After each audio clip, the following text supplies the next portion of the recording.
Fala galera, sejam bem-vindos ao Pitaco, eu sou o Bruno Oliveira. Hoje é dia 14 de julho de 2025, um dia que começa de uma maneira não tão boa, não tão agradável para os tricolores. Estamos aí acordando, com a notícia da venda de John Arias, uma venda já esperada, já era para inclusive ter acontecido outras vezes e não aconteceu, não foi por falta de vontade das partes, só faltava o acordo. O Fluminense, ao que tudo indica, está vendendo o seu melhor jogador para o Wolverhampton da Inglaterra, mesmo time que levou o André há 2 anos atrás. Por que eu digo que era uma venda que já deveria ter acontecido, só faltou o acordo? Porque propostas já tiveram e nas três mais certas, as três propostas mais definitivas, em duas o John Arias quis ir, que foi para o Girona e para o futebol turco, e na outra o Fluminense que quis vender, que foi para o Zenit. Então quando o Arias quis, o Fluminense não quis. Quando o Fluminense quis, o Arias não quis ir para a Rússia. E agora essa transferência aí para os Wolves, lá da Inglaterra, um time que ocupa a parte de baixo da tabela, um time muito ruim, mas que irá realizar o sonho do nosso jogador de jogar na Europa. E aí eu vou falar algumas coisas sobre John Arias e essa transferência, tá? Vamos lá. Primeiramente, os valores, O Fabrício Romano ele traz a informação de que são valores próximos aí a 20 milhões de euros, o que daria algo na casa de 130 milhões de reais, mas ele diz próximos, E a informação que ele confirma é de um jornalista chamado John Percy, que fala sobre 15 milhões de libras, ou seja, 15 milhões de libras, a gente está falando de 112 milhões de reais. Então, vai ser algo nessa casa, entre 112 milhões de reais e 130 milhões de reais. Não deve fugir muito disso, tá? E agora, sobre o jogador. Vamos lá. John Arias, ele renova o contrato, acho que foi esse ano ainda, renova o contrato, aumenta o seu salário, passa a ter o maior salário do elenco. E aí, logo depois, acontece essa transferência, essa concretização da transferência. Eu vi muita gente falando, comparando com o caso do Gerson, do Flamengo, que o Zenit levou, mas pagou a multa rescisória. Essa eu acho que é a primeira pergunta que a gente deve se fazer, tá? Vou explicar o porquê. No caso do Gerson, a multa dele era de 100 milhões de euros. Quando ele renova o contrato, eles abaixam essa multa para 25 milhões de euros. O Zenit foi e pagou os 25 milhões de euros.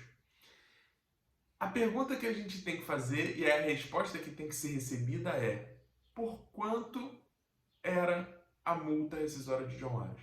Será que havia algo igual ao que teve no contrato do Gerson, no contrato do Arias aqui no Fluminense? Será que quando teve a renovação, automaticamente foi estipulada uma multa rescisória baixa, no caso de 20 milhões de euros? Essa é uma pergunta que tem que ser feita. Porque nesse momento, cara, vamos lá, vamos falar a verdade. Todo jogador brasileiro, todo jogador do mercado sul-americano tem o sonho de jogar na Europa. Ponto. Independente de onde ele joga, independente do cargo que tenha, do posto que ele tenha dentro do seu clube, da importância que ele tem, todo jogador tem o sonho de jogar na Europa. E aí a gente vai para talvez apontar os verdadeiros culpados dessa situação. Para isso existem contratos, multas rescisórias e pessoas designadas a cuidar dos interesses da instituição onde esse jogador atua, no caso o Fluminense. Então, a gente tem um contrato para resguardar o Fluminense, a gente tem uma multa rescisória para resguardar o Fluminense e a gente deveria ter pessoas dentro do Fluminense que cuidem, que olhem primeiramente para o Fluminense e não para uma amizade com o jogador, para a vontade do jogador. Será que isso foi feito? Será que esse cuidado com o Fluminense foi feito? Será que essa preocupação com o Fluminense existiu? Ou o que existiu foi um acordo entre amigos, um acordo de cavalheiros? Essa talvez seja a pergunta central. E não simplesmente, nesse momento, a gente atacar o jogador. Eu acho que idolatria, né? Eu tô vendo um movimento de muita gente falando: isso aí não é postura de ídolo, isso, não é aquilo. Isso é algo que a gente sempre conversa. Idolatria é algo muito pessoal. Cada um tem a sua idolatria baseado em algumas situações.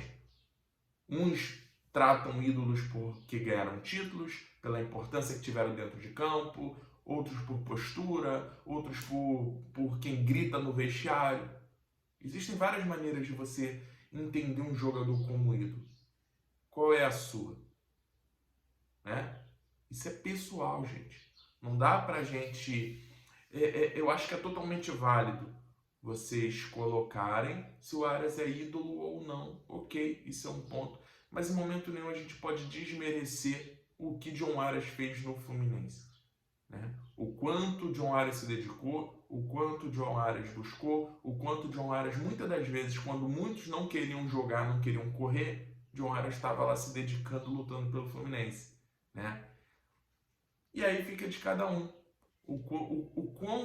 Qual o sentimento que você leva da passagem de John Aras pelo Fluminense. Tá? Eu confesso, particularmente, me incomoda esse tipo de postura de você ficar buscando a saída a todo custo. Tá? Isso me incomoda. Mas é algo que, se aconteceu, foi por falta de postura de quem lidera o Fluminense. Porque se chega e falar, você vai sair, ok, mas só se pagar X. Se isso acontece, acabou. Acabou.